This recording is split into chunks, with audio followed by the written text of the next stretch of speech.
En el invierno de 1849, un hombre caminó entre la niebla frente a un hospital privado en Baltimore y dejó atrás a una niña cuyo nombre nunca dio.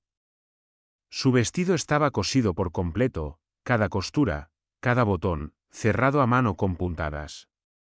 Ella no hablaba. No lloraba. No parpadeaba cuando la tocaban. Al final de la primera semana, las enfermeras murmuraban que su caligrafía coincidía con la de ellas hasta en el más mínimo detalle. Un médico renunció sin previo aviso. Otro dejó de firmar su nombre. Y luego el último doctor cerró la puerta de su habitación con llave desde afuera, selló sus notas con cera y escribió solo 4 palabras: ella no nos imita. ¿Qué hacía esa niña en un hospital que afirmaba no haber construido la habitación en la que vivía? Y, más importante, ¿quién era ella antes de que cualquiera de nosotros llegara? Dale me gusta al vídeo y suscríbete a La Séptima Marca. Y si me estás escuchando ahora mismo, dime tu país y la hora. Hay consuelo en saber que todos estamos ahí afuera, dispersos a través de líneas de tiempo, viendo cómo se desarrolla la misma historia. Esta es la historia de la niña que la ciencia no pudo explicar. La llegada del alguacil consta solo en el margen lateral del libro de registro vespertino, escrita apresuradamente en grafito apagado y emborronada antes de secarse. No se tocó ninguna campana. Ningún testigo registró su nombre. La entrada, preservada en una media hoja rasgada que ahora se guarda bajo papel encerado en el archivo fragmentado del pabellón, dice simplemente: entregada niña aproximadamente 12 años, silenciosa, sin nombre, prenda cosida, sin lesión visible, niebla densa, retorno denegado.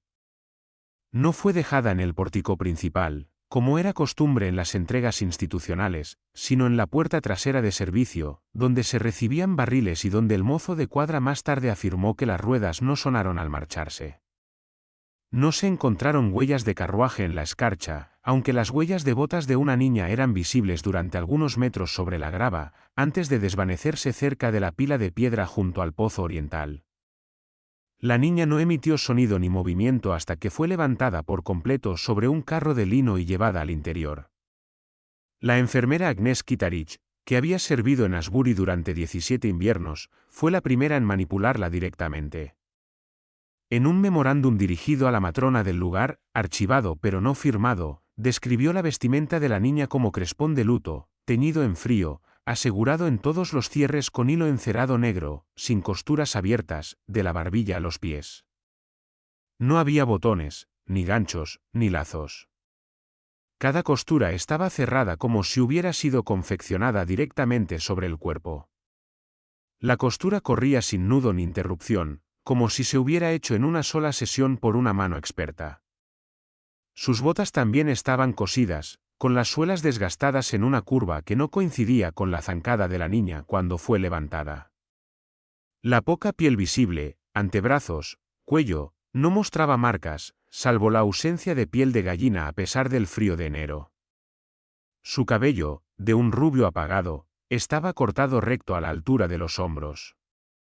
No llevaba ropa interior. Cuando el doctor Elijah Wakefield llegó a las 9:10 de la noche para comenzar la observación de admisión, la encontró sentada sobre el carro de lino, erguida, con las manos descansando suavemente en su regazo. No se inmutó ni parpadeó bajo la luz de la lámpara, incluso cuando él la agitó cerca de sus ojos. En sus propias palabras, registradas en su informe nocturno, las pupilas del sujeto permanecen estables, sin reacción al calor ni a la luminosidad. Parece seguir el movimiento con inclinaciones de cuello, no con la mirada. El mutismo es constante, no obstinado, más bien semejante a la ausencia de reflejo. No se la pesó. La balanza de la oficina del pabellón se había roto el día anterior y aún no había sido reemplazada. Nadie intentó cortar la prenda. Un sastre del asilo cercano, el señor Franklin Full, prestado para remendar abrigos del hospital, fue llamado para evaluar. Informó que la costura correspondía a la técnica de las viudas de guerra, de lazo apretado. Sin interrupciones, sin costura de entrada. El trabajo no está destinado a quitarse ni resulta práctico reemplazarlo. Sus notas, dobladas dentro del expediente, incluían un pequeño fragmento de hilo conservado en cera. Había sido arrancado a la fuerza del dobladillo y más tarde fue identificado, no se sabe por quién, como un material no disponible comercialmente en Maryland en ese momento. Sus manos, al ser levantadas, estaban tibias y secas. Su respiración, al empañarse en un espejito, no dejó vaho alguno. A las 10:22 de la noche, la enfermera Kittredge registró un último detalle antes de apagar las luces. La niña, que había permanecido inmóvil durante más de una hora, levantó brevemente su mano derecha hacia el cuello de su vestido, donde el hilo encerado se unía en la garganta. Con el pulgar y el índice, pellizcó la costura como si quisiera desatarla. No había nudo. Luego, lentamente, devolvió la mano a su regazo, doblada, tranquila, como si hubiera recordado algo inconcluso. La retirada de la prenda no fue inmediata. Primero se discutió en comité, como era costumbre en casos de pacientes de origen incierto. La mañana siguiente a su llegada, el Dr. Elijah Wakefield presentó una solicitud formal de desvestimiento, citando indumentaria restrictiva, obstructiva para la higiene y el movimiento, posiblemente ritualística. La nota fue refrendada por la matrona Deville, con una reserva: conservar costura en la medida de lo posible. Documentar prenda antes de alteración.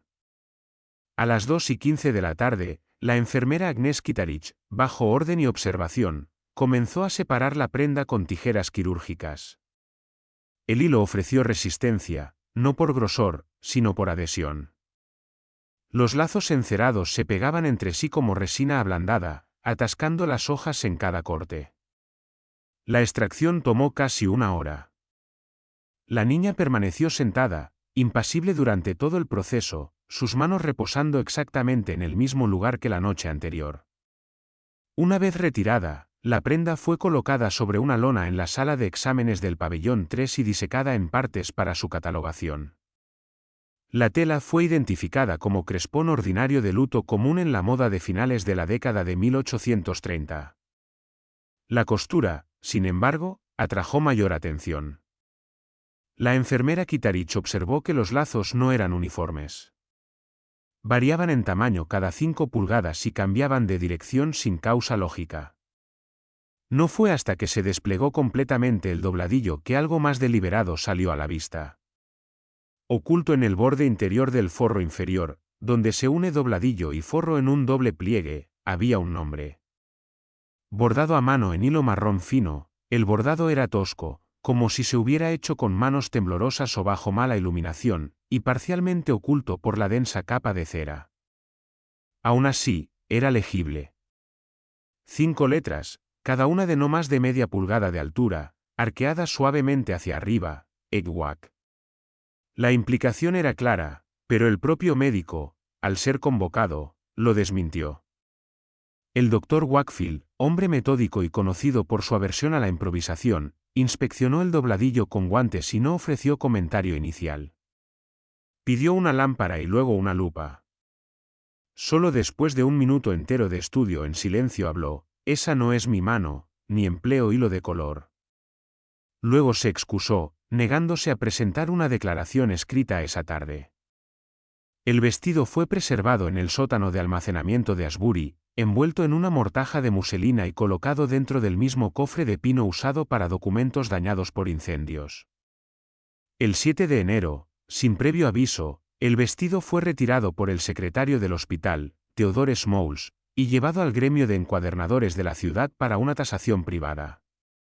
¿Qué motivó la reasignación? No está claro, pero una nota que acompañaba la transferencia, escrita con una letra claramente desconocida, decía únicamente: «Hilo parece reutilizado.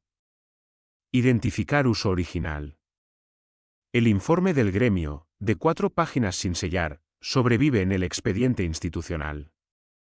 Afirma que el hilo encerado usado en el vestido coincide más estrechamente con el utilizado en la encuadernación de libros de cuentas, específicamente los cosidos en el lomo de volúmenes administrativos de hace 2 décadas.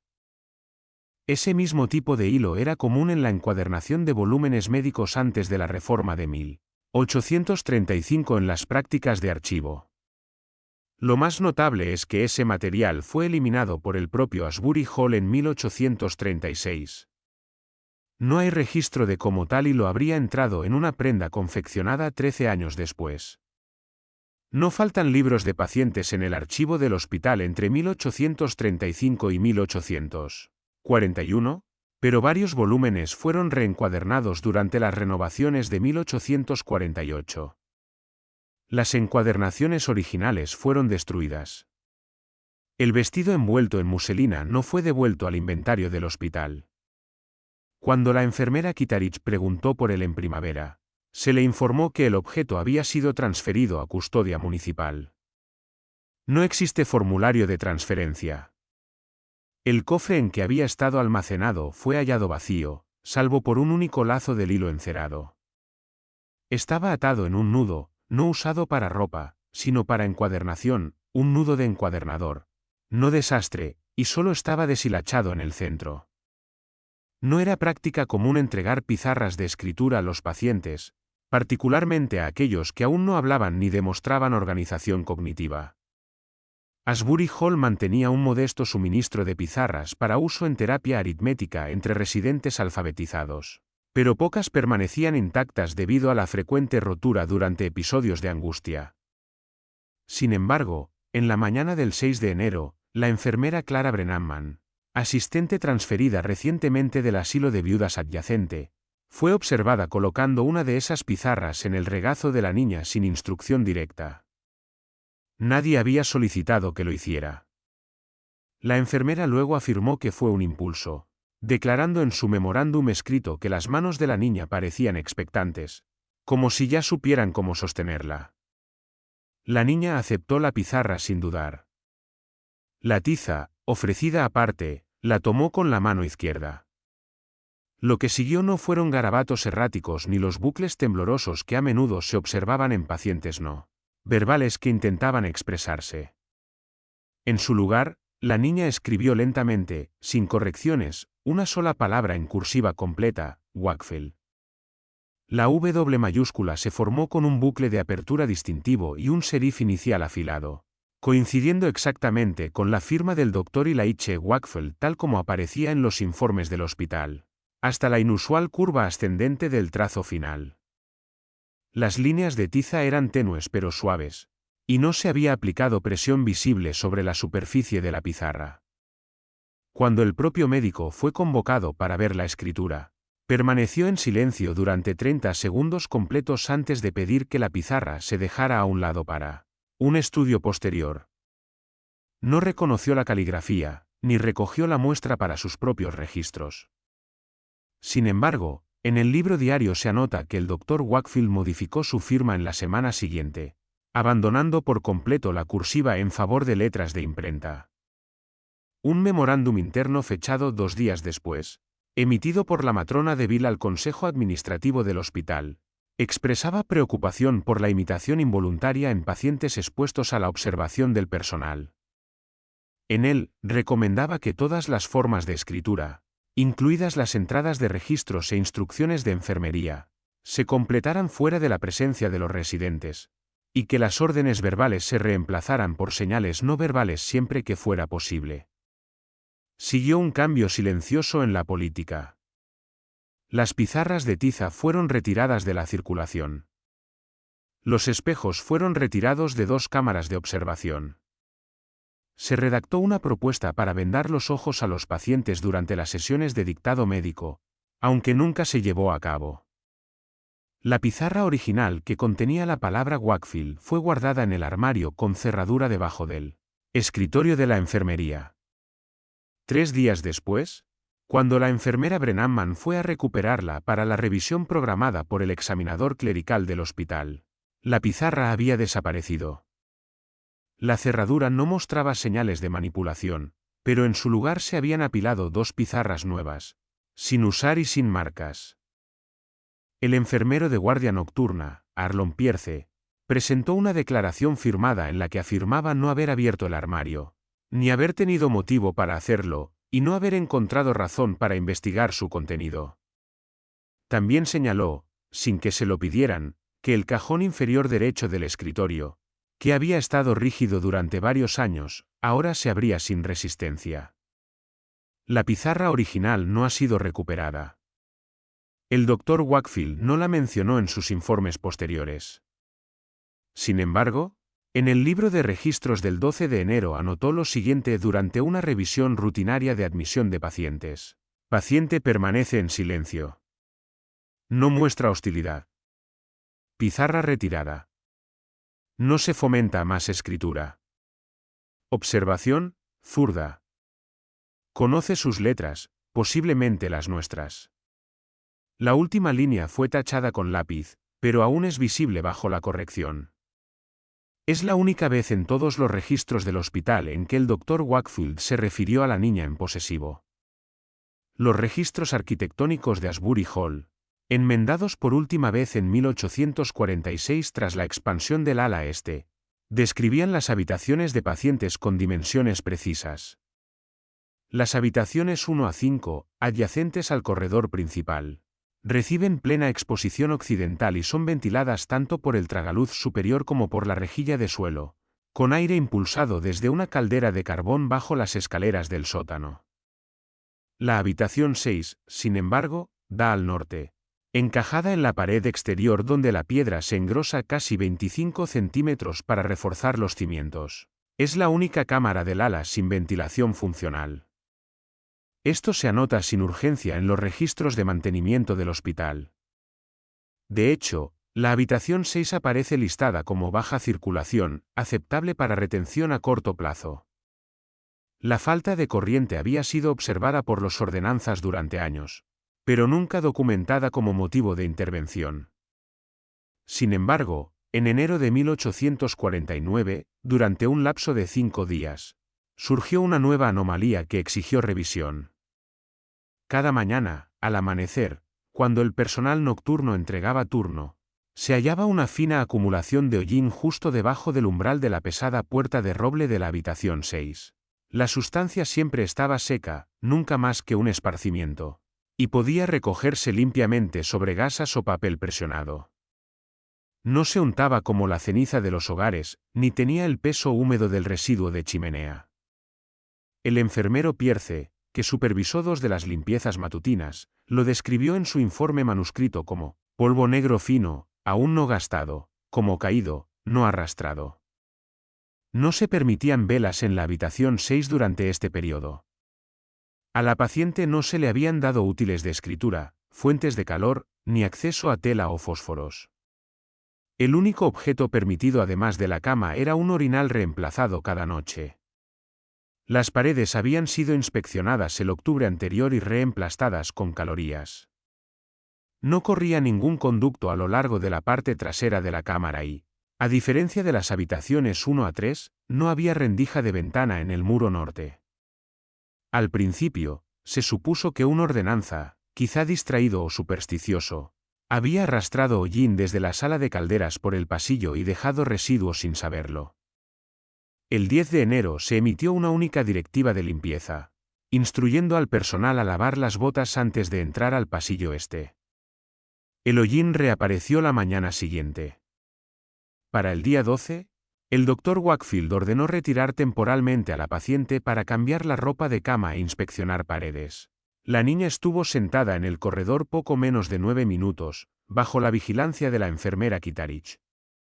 Durante este intervalo, 2 ordenanzas entraron en la habitación 6 con un farol de hojalata, una escoba y un rascador de mango ancho. Su informe escrito, registrado en los archivos de la matrona, describe paredes y suelo como secos, intactos y sin marcas. Sin carbonilla, sin vetas. La rejilla, aunque sellada, fue revisada. Ningún residuo. Pero surgió un detalle adicional. El interior de la puerta, aunque sin marcas en la superficie, mostraba una serie tenue de abrasiones semicirculares en la parte inferior. Curvas y superficiales, como si se hubieran frotado desde dentro. El patrón no era visible a simple luz de farol, pero se hizo evidente cuando se pasó suavemente tiza en polvo a lo largo del umbral. Las marcas no cruzaban todo el ancho de la puerta, solo un lado. La niña, Al ser de vuelta a la habitación, no reconoció el cambio en el ambiente. Sus manos permanecieron entrelazadas, su postura erguida. Pero cuando los ordenanzas se disponían a salir, la enfermera Kitarich observó que sus ojos se inclinaban, no hacia los hombres, sino hacia el suelo, específicamente hacia la línea donde el hollín había aparecido por última vez. Esa misma noche, a sugerencia de la matrona Deville, el umbral fue cubierto con una nueva hoja de gasa doblada, sujeta en las esquinas con peso. La puerta se cerró desde fuera, sin permitir visitantes. A la mañana siguiente, la gasa había desaparecido. Los pesos permanecían. El hollín no volvió ese día, ni el siguiente. Pero al tercer amanecer, presionada suavemente en la madera en la base de la puerta, había una única figura de cuervo oscuro, trazada no con hollín, sino con grafito, afilado en curva. Se encontró un fragmento de mina de lápiz bajo el catre. Asbury Hall no emitió lápices nuevos esa semana. La práctica de documentar las interacciones diarias entre paciente y médico no era meramente procedimental en Asbury Hall. Era contractual. Desde la revisión de supervisión médica de 1843, los médicos tratantes estaban obligados a presentar registros al final del día resumiendo el estado del paciente, su respuesta a las preguntas y cualquier desviación notable de las normas conductuales. Cada entrada era inicialada, sellada con hora y archivada en el volumen central de admisión, guardado bajo llave en la oficina de la matrona. Para la paciente de la habitación 6, este procedimiento se observó sin excepción durante 4 días consecutivos. Cada uno de sus médicos tratantes, a pesar de ofrecer poco en cuanto a diagnóstico clínico, entregó páginas selladas con sus firmas y una nota de la duración de la sesión. Los 4 registros permanecen preservados en el volumen 19A del archivo de Asbury, etiquetados secuencialmente desde observación 1 hasta observación 4. Cada sobre permanece intacto. Ningún administrador ha informado hasta la fecha de haberlos abierto. La quinta sesión, programada para la mañana del domingo, 14 de enero, fue asignada al Dr. Oulten S. Bear, un examinador visitante de Providence, que había llegado solo la noche anterior. Su presencia en Asbury era irregular. No había sido convocado por comité ni asignado mediante los canales habituales. Más bien, su nombre aparece en el registro de huéspedes con una sola anotación: observador, psiquiatría, un día solamente. Las credenciales del Dr. Bear, aunque legítimas, eran desconocidas para la mayoría del personal de Asbury. Había trabajado previamente en el Rhode Island Retreat for the Nervous and Unnerved, pero lo dejó en 1847 bajo términos no especificados. Su inclusión en la lista de observación de la habitación 6 no fue revisada por la matrona Deville, ni pasó por el Dr. Wakefield. La decisión, según el libro de los administradores, había llegado por recomendación externa, aunque no sobrevive carta de acompañamiento alguna. Ingresó a la cámara exactamente a las 9:05 de la mañana y permaneció dentro durante 28 minutos. La enfermera Kitarich, estacionada fuera de la puerta con un registro horario, señaló más tarde no haber escuchado voces elevadas, ni movimiento de muebles, ni pasos. A las 9:33 de la mañana, salió sin expresión, asintió una vez y rechazó la oferta de una compresa caliente, declarando únicamente que la habitación estaba más fría de lo esperado. No ofreció más comentarios. Por normativa, se esperaba que su informe escrito estuviera en la bandeja del administrador a más tardar al mediodía. No llegó. Al ser presionado, el secretario encargado de recoger los registros diarios fue informado por el Dr. Bear de que no se había registrado nada aplicable. Esa misma tarde abandonó Asbury Hall sin entregar un solo documento. El carruaje en que había llegado no volvió por él. Se marchó a pie hacia el norte, rechazando escolta, y no volvió a ser visto. El libro de registros del 14 de enero contenía originalmente un espacio reservado para su entrada. Observación 5, Bear. La línea sigue siendo visible en las copias de archivo, aunque la página física ha sido alterada. En algún momento entre el 16 y el 18 de enero, La hoja fue recortada en su totalidad del volumen central. En su lugar se cosió un nuevo folio. La letra del administrador aparece en el margen del reemplazo. Reasignado. Entrada eliminada a discreción de la supervisión. Ninguna inicial acompaña la nota. Los volúmenes de Asbury Hall rara vez presentan páginas arrancadas. De los 317 registros de pacientes documentados entre 1843 y 1851, solo 4 muestran evidencia de eliminación. El quinto, registrado aquí, es el único vinculado a un médico que no regresaría una segunda vez. En 1872, durante una reencuadernación de los volúmenes de archivo de Asbury, se halló un trozo de papel amarillento entre los folios 112 y 113.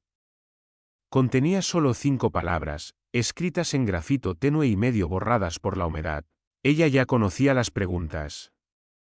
La caligrafía nunca fue atribuida. Estaba sin firmar. Nadie del personal recordó haberlo escrito, pero el propio papel, según la nota del restaurador, Birwa, era del mismo tipo y textura que se usaba para los informes médicos en el año 1849. El cajón de suministros de la enfermería, en la pared norte del segundo piso, no se había abierto desde octubre del año anterior. Su contenido era mínimo: cordel, gasas y piedras de chispa para lámparas. La cerradura, aunque funcional, se había endurecido por el desuso.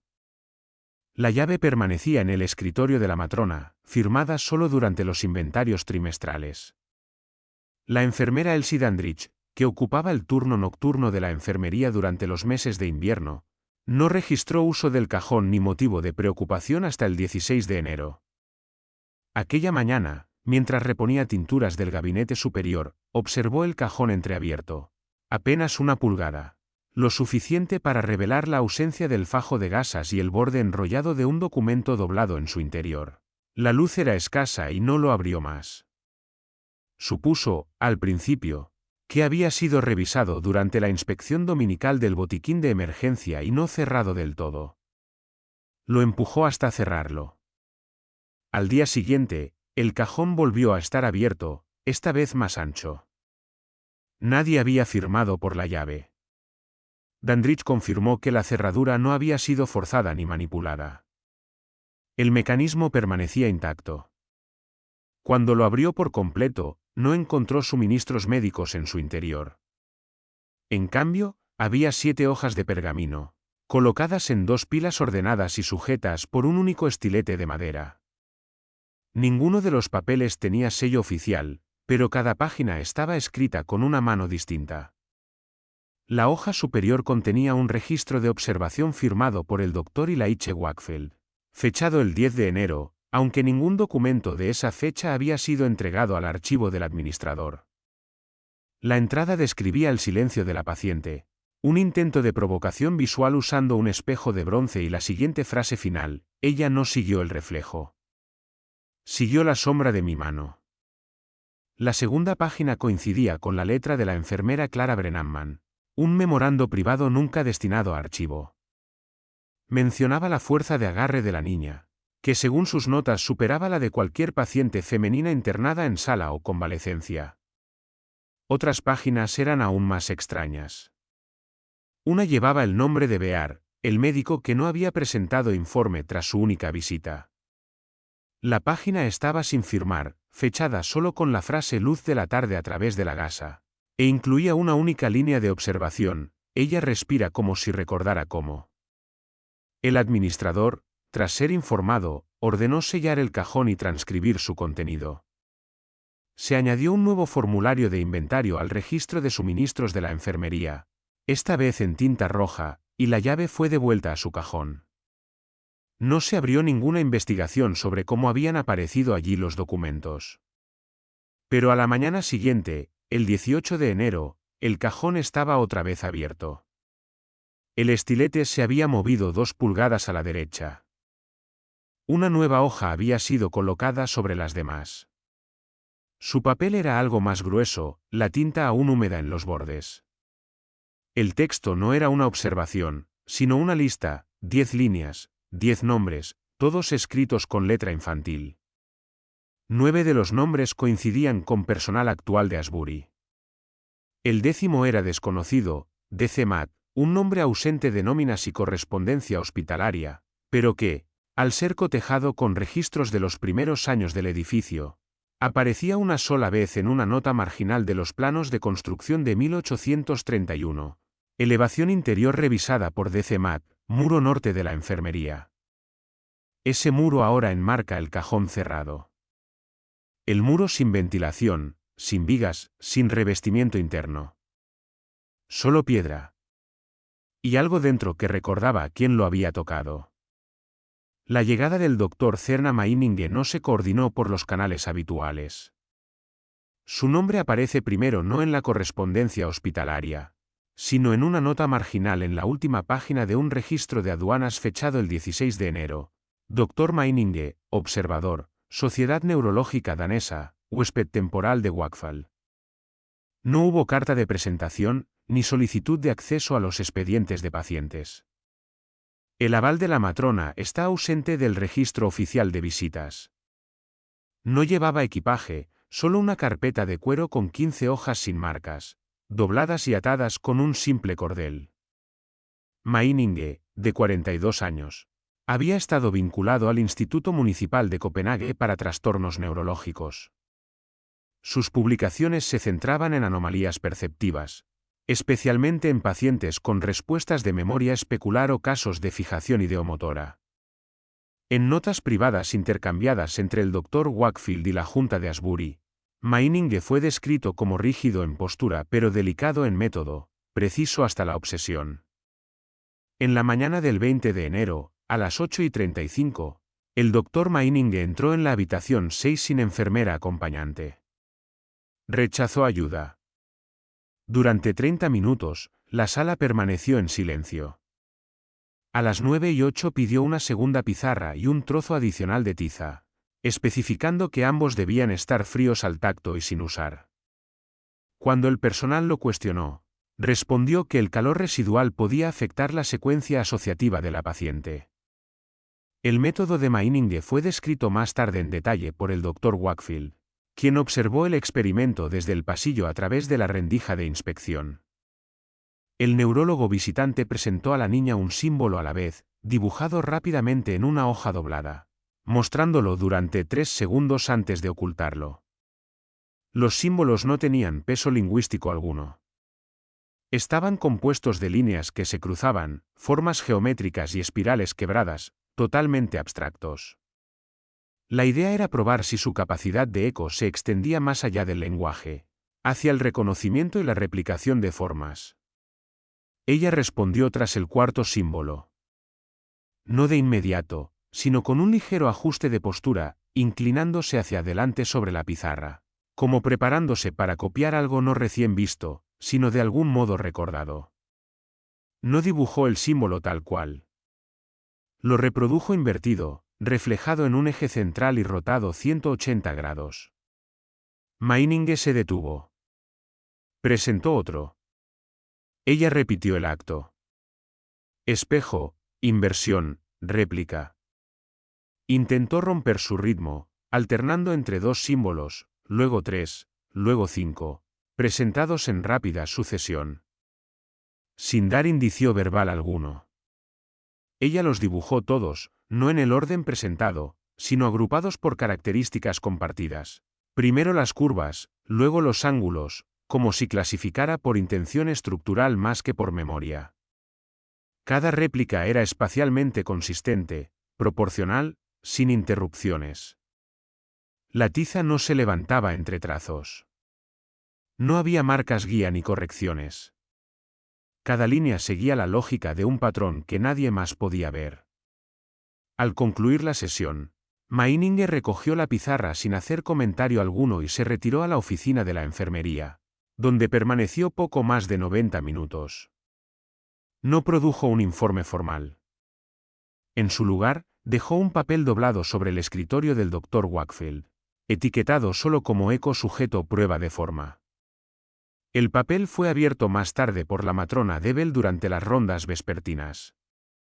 Contenía 2 columnas, a la izquierda, los símbolos originales de Meiningen, dibujados con precisión. A la derecha, las versiones de la paciente, rotadas, invertidas y reestructuradas. Bajo el último conjunto, Meiningen había escrito en danés: Unade viva Humbenbit. Ella no ve lo que le mostramos. Ella ve lo que pensamos antes de dibujarlo. El papel fue archivado. Meiningen partió esa misma noche. No volvió. 3 días después, la enfermera Kittredge descubrió uno de los símbolos, curvo, incompleto, dibujado con condensación en el interior de la ventana de la enfermería. La paciente no había salido de su habitación. El fallecimiento de Michaela Fenwick, de 52 años, fue documentado a las 2:47 de la madrugada del 23 de enero. Su muerte no fue inusual según los estándares institucionales. Colapso pulmonar tras 3 meses de deterioro respiratorio. El médico de guardia nocturno, el Dr. Lemu Crane, registró el deceso con anotaciones breves: temperatura, cese del pulso, respuesta pupilar. Fenwick había ocupado la habitación 4, 2 puertas más abajo de la paciente en la habitación 6. En ningún momento de su internación se supo que hubiera interactuado con la niña. Los pasillos entre las habitaciones 4 y 6 permanecían cerrados durante las horas nocturnas, y la niña no había sido movida para observación en más de una semana. Según los registros de rotación de enfermeras y los inventarios de ropa de cama, nunca había estado cerca de Fenwick ni había tenido acceso a materiales escritos que llevaran su nombre. A las 7:15 de la mañana, durante la inspección rutinaria de pizarras, la enfermera Clara Brennan encontró un nuevo dibujo en la tabla de la niña. A diferencia de sus representaciones anteriores, a menudo abstractas o diagramáticas, este era un retrato, realizado en trazos pálidos de tiza, pero con un realismo inusual. El rostro era alargado, dibujado con simetría precisa, mejillas delgadas, cejas caídas, un párpado levemente caído. El cuello de la camisa doblado hacia la derecha, no hacia la izquierda. Los labios aparecían entreabiertos, como en mitad de una respiración. No había título al principio, solo una línea bajo la figura. Para las 9 de la mañana, en la segunda ronda, se había añadido un nombre: Michaela Fenwick. La caligrafía coincidía con las entradas previas de la niña, poco practicada, zurda, deliberada. No había papeles en la habitación, ni listados de pacientes en el pasillo. La enfermera Brennan consultó el cuadro de turno en el pasillo para confirmar la identidad del difunto y, tras verificar la ortografía, llevó la pizarra al Dr. Wakefield. Él pidió que no se guardara en el expediente de la paciente, sino en el cajón restringido bajo el libro de registro de farmacia, donde a veces se archivaban correspondencias irregulares. El dibujo fue preservado. Allí permanece hasta hoy. Esa misma tarde, la matrona Debel convocó una sesión informal con el personal de enfermería para proponer posibles explicaciones. Se sugirieron nombres escuchados de paso, exposición accidental a documentos en el corredor o un descuido verbal cerca de la puerta. Ninguna admitió tal error. Un memorando interno, presentado por la enfermera Dandridge, ofreció otra observación. No es solo que ella lo dibujara. Es que lo hizo con exactitud, en un parecido no suavizado por simpatía. Es el tipo de rostro que solo llevan los moribundos. Y, sin embargo, los ojos están mal. Están abiertos. El único retrato conocido de Fenwick en el hospital, tomado al momento de su ingreso y archivado en su expediente, fue recuperado para compararlo. Mostraba a un hombre delgado, con la coronilla despoblada y un bigote estrecho. La forma de las orejas, la inclinación de los hombros y el cuello torcido coincidían con la imagen de tiza. Con una sola discrepancia, en la fotografía institucional, la boca de Fenwick estaba cerrada. No hay constancia de que la niña hubiera visto nunca una cámara. 2 días después del dibujo, un sobresellado con cera llegó por mensajero a la puerta este de Asbury. Sin remitente, marcado solo a quien ella nombró. Dentro había un pañuelo de lino, con las iniciales MF bordadas, manchado en una esquina. dobrecado en su interior. Un recorte arrancado, no cortado, de un periódico de Providence fechado el 3 de diciembre de 1848. El titular decía, exeducador trasladado a institución de Baltimore. El artículo mencionaba el empleo previo de Fenwick en una escuela de señoritas en Rhode Island, de la que se había retirado tras un incidente cognitivo inusual. No ofrecía más detalles. El pañuelo no estaba firmado. Su tela no coincidía con la usada en el pabellón. El mensajero no dejó nombre. Solo la pizarra permaneció, con la tiza corrida en la mejilla, como si la figura hubiera sido tocada. El personal nunca confirmó si la niña había conocido a Fenwick, pero no lo volvió a dibujar. Nunca volvió a dibujar a nadie. El incinerador central de Asbury, situado en la parte trasera del anexo oeste, estaba reservado para vendas usadas, jarabes estropeados y correspondencias de pacientes consideradas demasiado personales o indescifrables para conservarse. Los asistentes debían recoger el material al anochecer y quemarlo al amanecer, registrando cada carga en un libro estrecho dentro de un armario oxidado junto a la puerta del horno. La mañana del 26 de enero, el registro mostraba una entrada estándar, retales de lino, gasas, jarabe estropeado, 2 carpetas dañadas. Ninguna mención de materiales arquitectónicos. Fue el fogonero, el señor Cornelius Pratt, quien notó primero el borde de algo rígido asomando entre las brasas. La ceniza no se había asentado del todo. Bajo los restos blandos de gasas y telas, un segmento de pergamino chamuscado se había curvado en lugar de desintegrarse. Lo sacó con pinzas y lo dejó enfriar. Ya frío, distinguió la tinta desvaída pero aún legible, las líneas precisas, medidas, trazadas. Un plano destruido en 3/4 partes, pero lo bastante intacto para identificar el título en el margen superior, Asbury Hall, ala este. Adenda borrador 3b, abril de 1844. En la esquina se veían débilmente las iniciales de C.M. Pratt. Lo entregó a la matrona Debel. Ella pidió el registro de planos en almacén, ningún documento coincidía. El último plano certificado del ala este, confirmado por los topógrafos del hospital, databa de enero de 1844. Ninguna revisión de abril constaba. Sin embargo, el fragmento, aunque dañado, mostraba algo distinto, un pequeño espacio rectangular, sala 6A, adyacente a la habitación de la niña. No aparecía en los planos vigentes. El muro señalado era considerado estructural, piedra maciza reforzada, sin paso ni cavidad.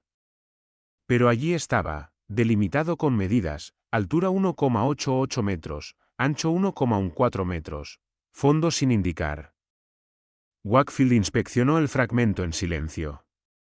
Pidió la llave maestra de la matrona y descendió solo al pasillo del ala este. El registro de mantenimiento anota que permaneció dentro 11 minutos.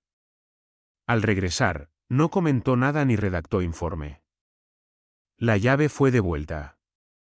El plano quemado se guardó en el armario de casos sensibles. Wakefield añadió una sola nota en el expediente de la niña. Su proximidad a un espacio no construido carece de relevancia clínica. 2 días más tarde, el libro del incinerador fue rectificado. Una página retirada y reemplazada. La letra no era la de Pratt. Interrogado, afirmó no haber hecho la entrada original ni haber quemado carpetas.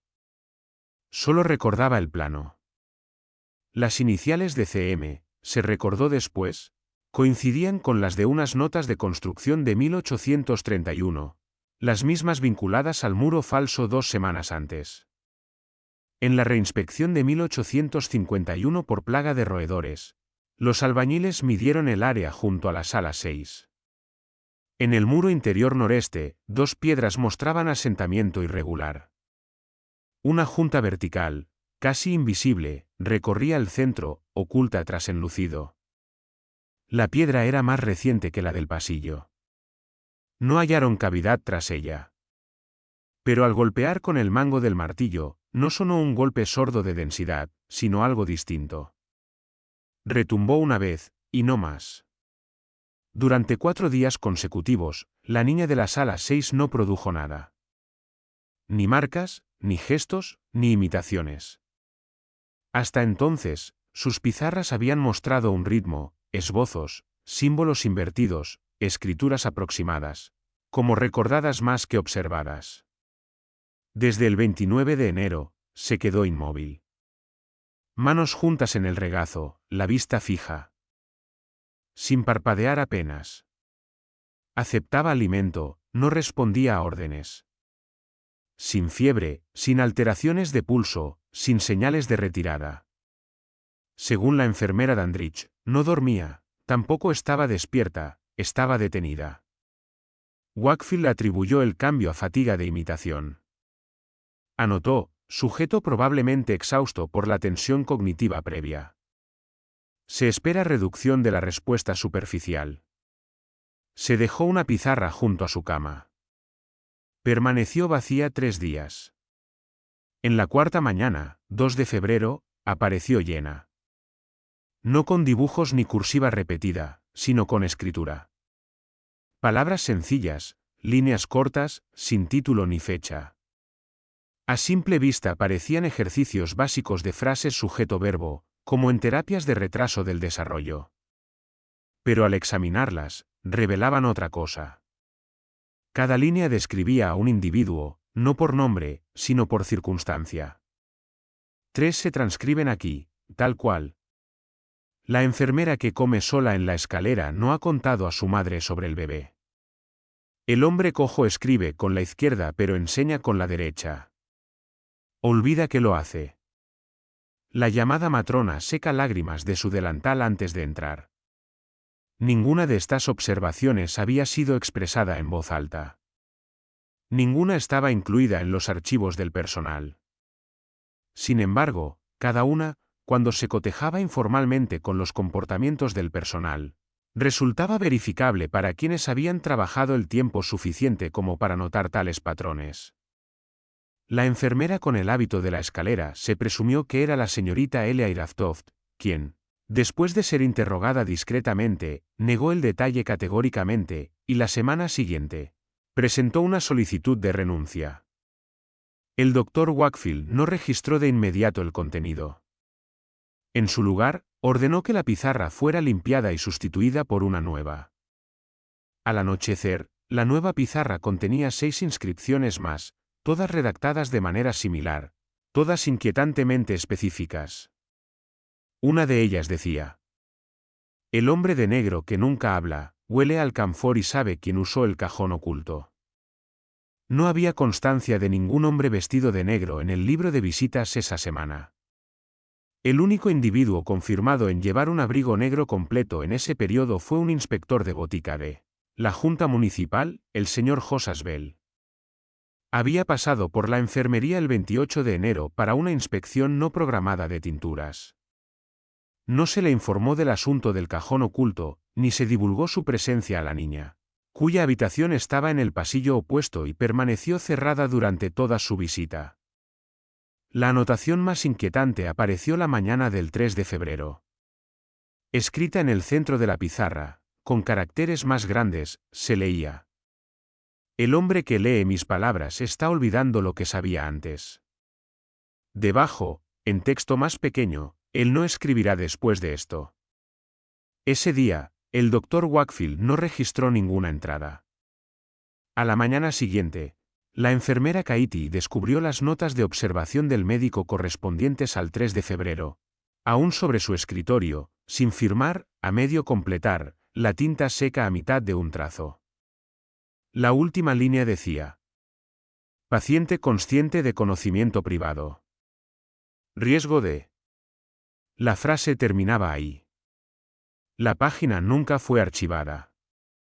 En su siguiente informe, presentado el 5 de febrero, Wakefield reanudó la documentación, pero con una caligrafía distinta, letras de imprenta, rígidas, mecánicas.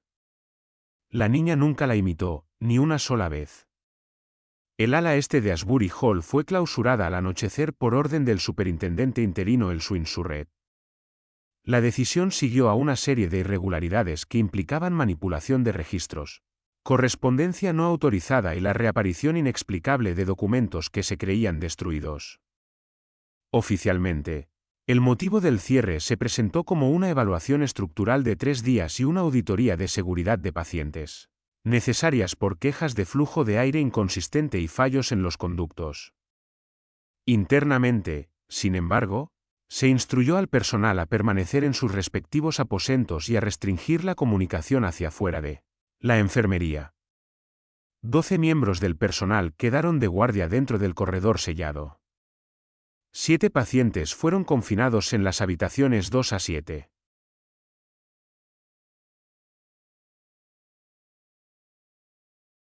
La habitación 6, todavía asignada a la niña no identificada, fue puesta bajo observación continua por el enfermero Lemu Clark, uno de los pocos asistentes masculinos autorizados para la supervisión nocturna del pabellón.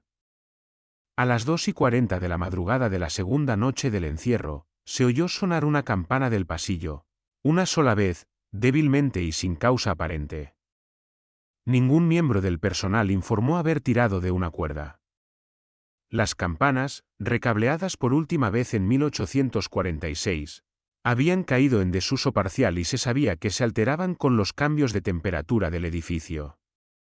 Aún así, por precaución, la enfermera Abigail Fenn descendió desde la planta superior de la enfermería para inspeccionar el pasillo. No regresó. A las 3:05 de la madrugada, su ausencia fue registrada formalmente y el enfermero Clark fue enviado en su lugar. La encontró colapsada frente a la habitación 6, con una postura antinaturalmente rígida, brazos cruzados sobre el pecho, piernas dobladas bajo su cuerpo, como si hubiera sido colocada.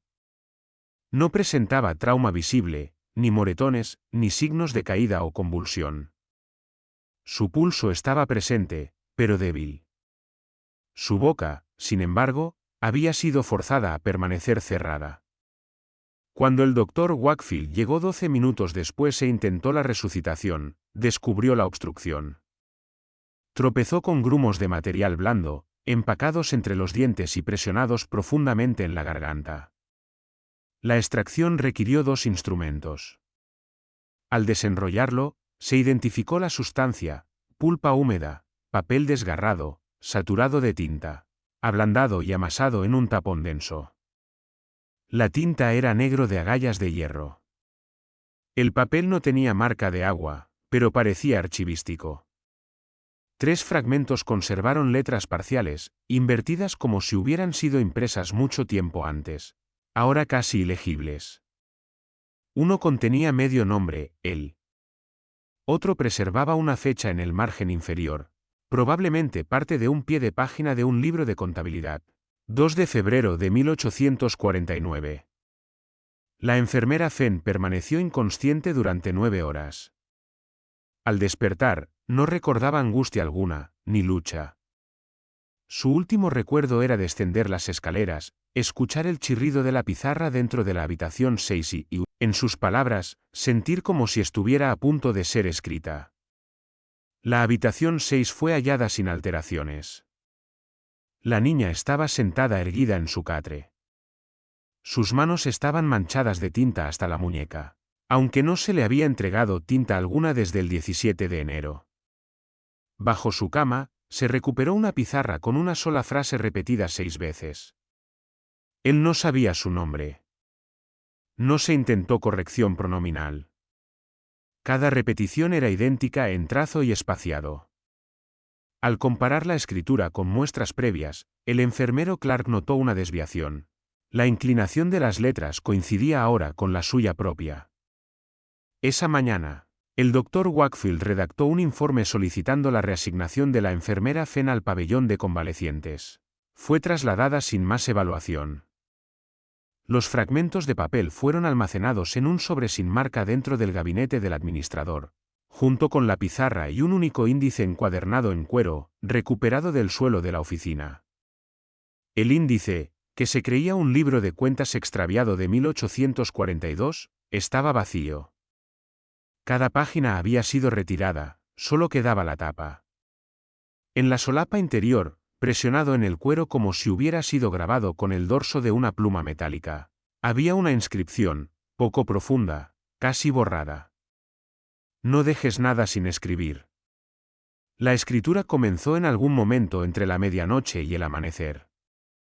No se había entregado tiza el día anterior, ni provisto pizarra.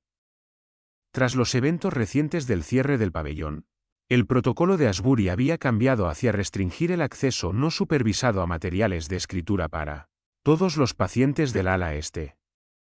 A la niña no se le había dado ninguno. Sin embargo, la mañana del 7 de febrero, el enfermero Clark encontró su pizarra apoyada contra la base del catre, con 6 líneas de texto cuidadosamente escritas en tiza.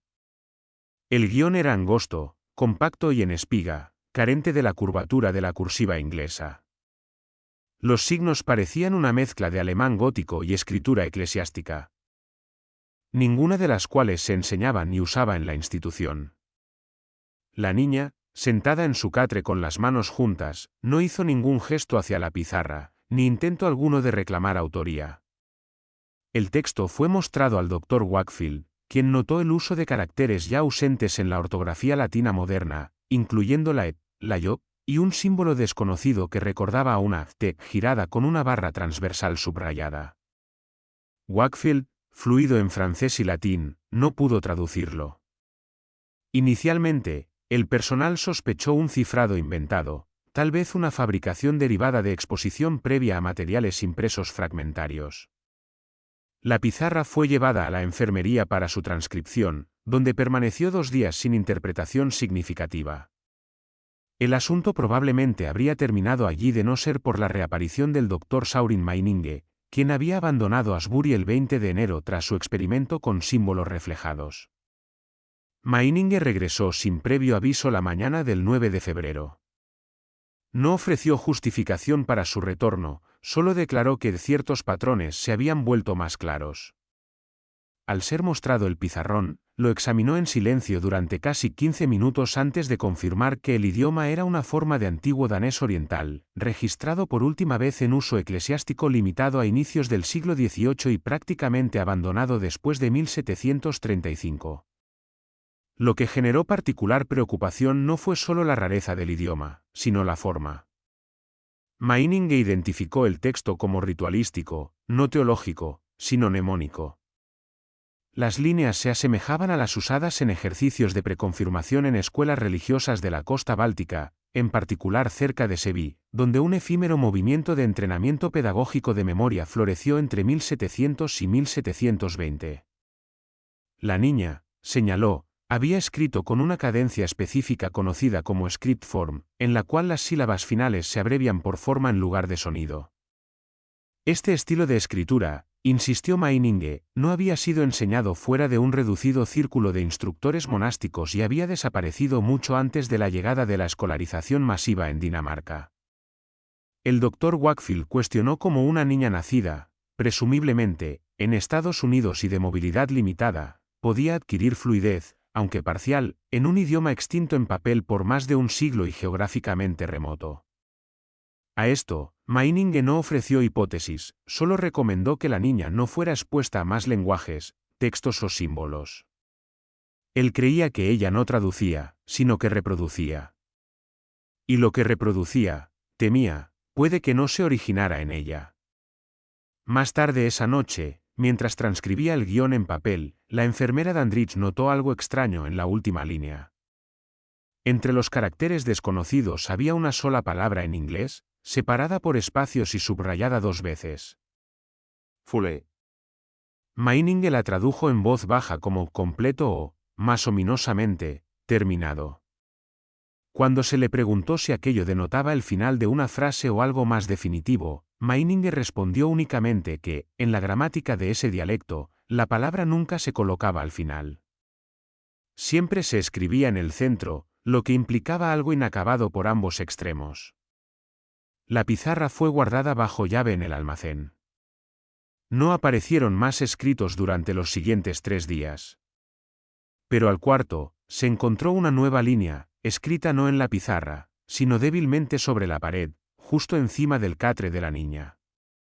3 palabras aún en danés antiguo, pero esta vez indudablemente centradas. Jagvarfur. Fue antes de que el reverendo Jonateker, de la parroquia episcopal de St. Matthew, hubiera sido contratado por Asbury Hall en una base quincenal desde 1841, principalmente para administrar la extremaunción y ofrecer lecturas a pacientes cercanos al final de su vida o sin parientes. Su presencia en la sala era mínima. Era conocido por su puntualidad, brevedad y su aversión a los discursos teológicos prolongados, en particular con el personal.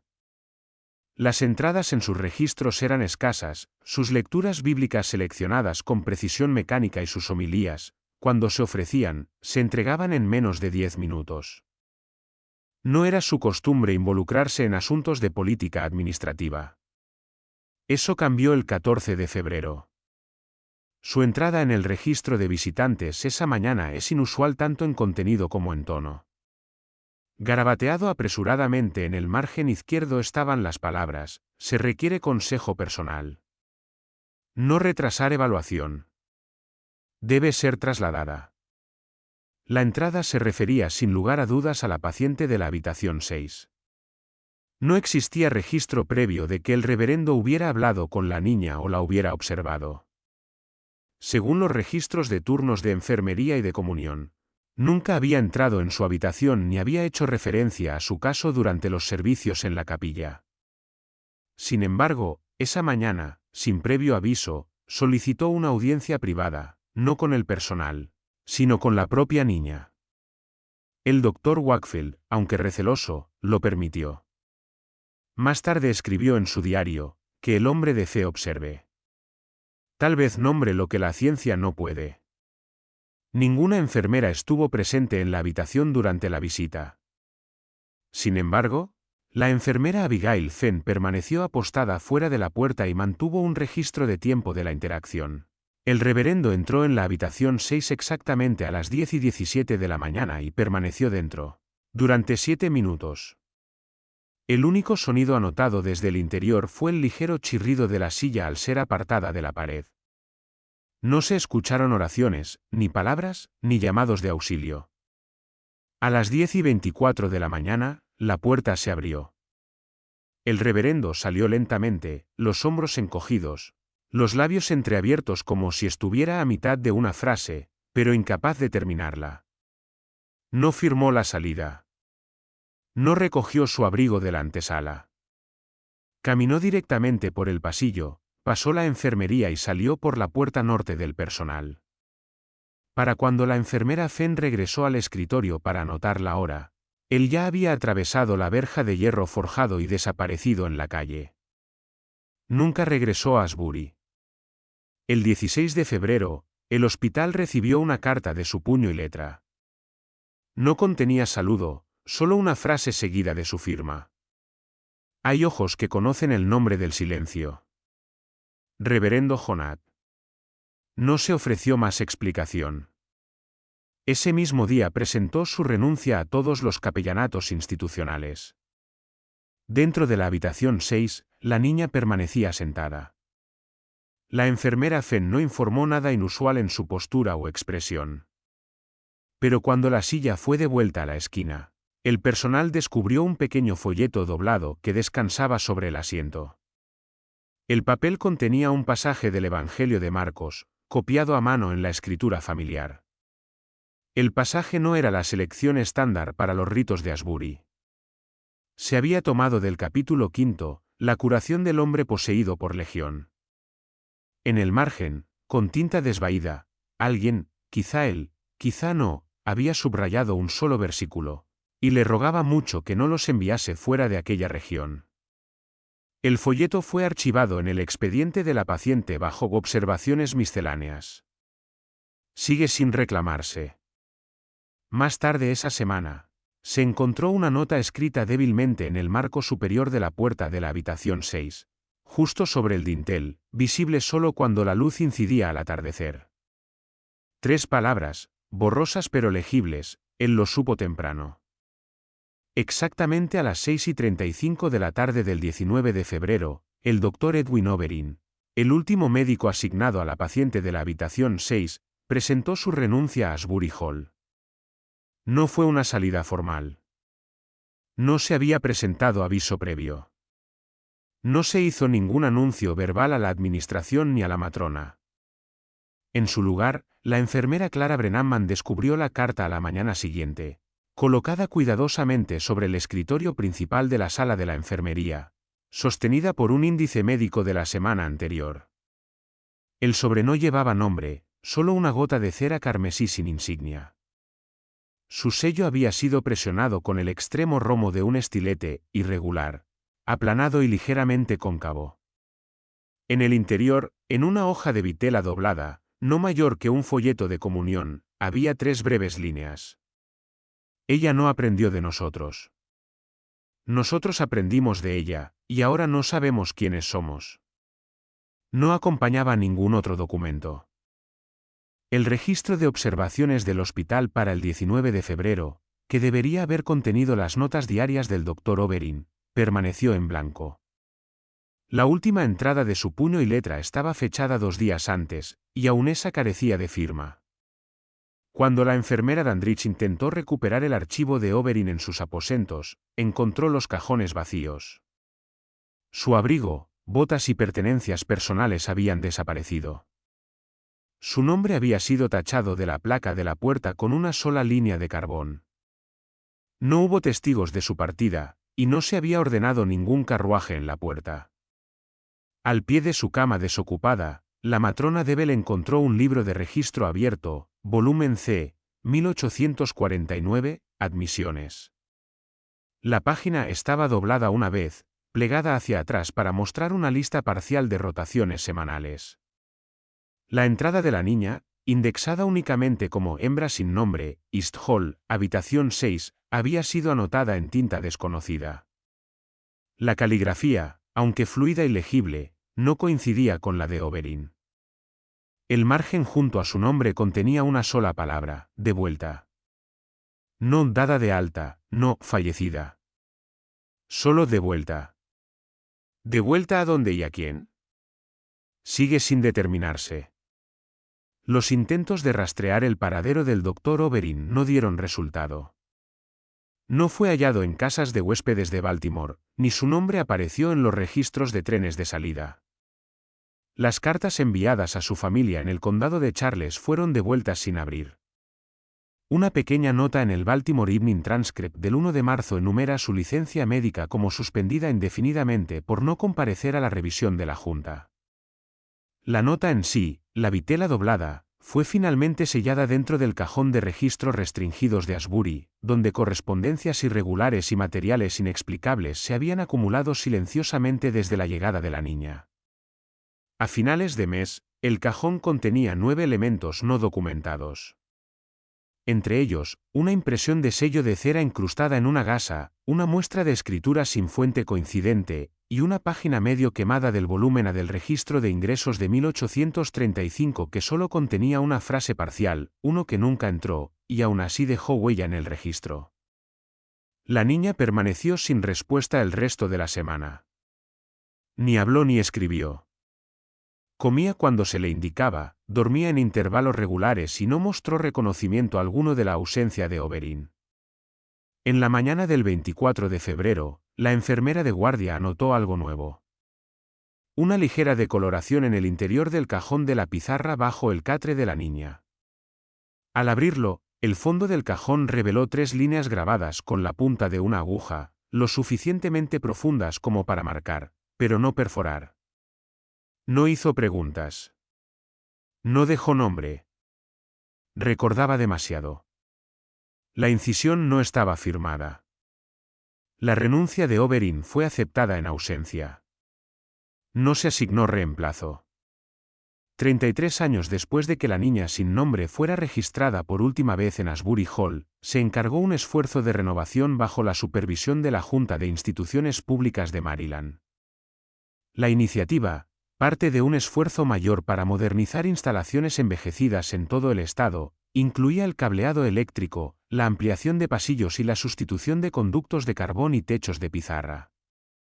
En abril de 1882, un equipo de contratistas dirigido por el capataz S. Mullen fue asignado al ala este de la estructura original, con la tarea específica de remover la pared interior del corredor que corría adyacente a lo que durante décadas se había conocido como la habitación 6.